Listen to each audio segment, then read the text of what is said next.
Big match of the டோர்னமெண்ட்டில் என்னென்ன expect பண்ணலான்னு சொல்லிட்டு இன்றைக்கி வீடியோவில் பார்க்கலாம். ஆர்சிபி vs டெல்லி கேபிட்டல்ஸ் இந்த ஒரு போட்டியில் வந்து பார்த்தீங்கன்னா டெல்லி கேபிட்டல்ஸ் 3 மேட்ச் விளையாண்டு 3 மேட்சும் தரமாக ஜெயிச்சு பாயிண்ட்ஸ் டேபிள் இப்போதைக்கு செகண்ட் பொசிஷனில் இருக்காங்க. ஆர்சிபி 4 மேட்ச்சில் 3 மேட்ச் வின் பண்ணி அவங்களும் நல்லாவே விளையாண்டு 3வது பொசிஷனில் இப்போதைக்கு பாயிண்ட்ஸ் டேபிளில் வந்து பார்த்தீங்கன்னா நின்றுட்டு இருக்காங்க. ரெண்டு டீமுமே வந்து பார்த்தீங்கன்னா நிறையா ஸ்ட்ரென்த் இருக்குது, நல்லா விளையாண்டுருக்காங்க கடைசி மேட்சஸாக. இந்த மேட்ச் வந்து என்னென்ன எக்ஸ்பெக்ட் பண்ணலாம் அப்படின்னு சின்ன ஒரு ப்ரிவியூ வித் பிளேயிங் 11 ப்ரெடிக்ஷனோட வின்னிங் பர்சன்டேஜ் எல்லாம் சொல்ல போகிறோம். ஓகே, நம்ம வந்து ஃபஸ்ட்டு எடுத்தோன்னு பார்த்தீங்கன்னா பிளேயிங் 11 ப்ரெடிக்ஷனுக்கு பற்றி போயிடலாம். மெயினாக டெல்லி கேபிட்டல்ஸ் ஸ்டார்ட் பண்ணோம் அப்படின்னா டெல்லியில் வந்து பார்த்தீங்கன்னா இன்றைக்கி வந்து பார்த்திங்கன்னா ஃபாப் டூப்ளசி விளையாடுறதுக்கு அதிக வாய்ப்புகள் இருக்குது. ஏன்னா போன மேட்ச் வந்து பார்த்திங்கன்னா அகைன் சிஎஸ்கே ஃபாப் டூப்ளசி வந்து பார்த்திங்கன்னா ப்ளே பண்ண முடியல, இன்ஜுரி கன்சர்ன்ஸ்னு சொல்லி அக்ஷர் பட்டேல் டாஸில் சொன்னார்.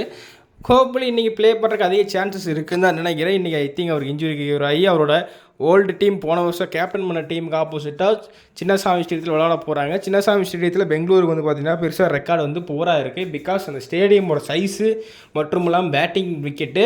ஹோப்ஃபுல்லி இன்றைக்கி கம்பேக் பண்ணுவாங்க, நம்புவோம் RCB. T Natarajan injury update ஏதாவது இருக்கா ப்ரோ அப்படின்னு கேட்டிங்கன்னா லைக்லி வந்து பார்த்தீங்கன்னா இன்றைக்கி வந்து பார்த்திங்கன்னா ஒரு மிஸ் பண்ண தான் அதிக சான்சஸ் இருக்க மாதிரி ரிப்போர்ட் சொல்லப்படுது. அதனால் இன்றைக்கி வந்து பார்த்திங்கன்னா ஒன் சேஞ்ச் எதிர்பார்க்கலாம். சமீர் ரிஸ்வி வந்து வெளியே போயிட்டு ஃபாப் டூப்ளசி வந்து ஓப்பனிங் ஆடுவார். பட் போன மேட்ச்சில் கேஎல் ராகுல் ஓப்பனிங் நல்லா ஆடினார். பட் இருந்தாலும் ஐ திங்க் இன்றைக்கி மிடில் ஆர்டர் போவார் தான் நினைக்கிறேன் டெல்லியில்.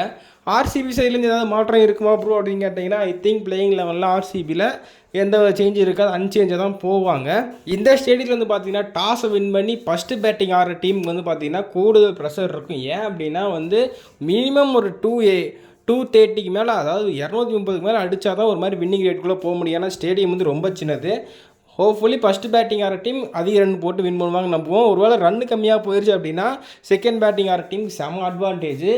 இந்த மேட்ச்சில் வந்து பார்த்தீங்கன்னா வின்னிங் பர்சன்டேஜ் வந்து பார்த்தீங்கன்னா நான் வந்து 50-50 தான் தர போகிறேன். ஏன்னா எந்த டீம் ஜெயிக்க போகிறாங்க எனக்கு தெரியல. ஆர்சிபி ஜெயிச்சா அவங்க வந்து மேபி பாயிண்ட்ஸ் டேபிள் டாப்புக்கு போகலாம், டெல்லி ஜெயிச்சாலும் போகலாம். ஏன்னா நேற்று வந்து பார்த்தீங்கன்னா ஜிடி தரமான வின் பண்ணி நெட் ரன் ரேட் வேறு ஏற்றிருக்காங்க.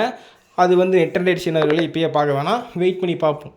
நீங்கள் என்ன நினைக்கிறீங்க இந்த போட்டியை பற்றி அப்படின்னு சொல்லி கீழே ஒரு கமெண்ட்டில் சொல்லி விடுங்க. யார் ஜெயிப்பா அப்படின்னு, யார் ஹையஸ்ட் ஸ்கோராக இருப்பான்னு சொல்லி சின்ன ஒரு கெஸ்ட் போடுங்க.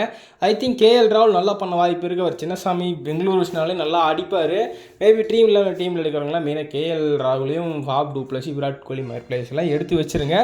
ஹோப்ஃபுல்லி வெயிட் பண்ணி பார்ப்போம் இன்றைக்கி ஒரு இன்ட்ரெஸ்டிங்கான லாஸ்ட் பால் ஃபினிஷ் இருக்குமான்னு.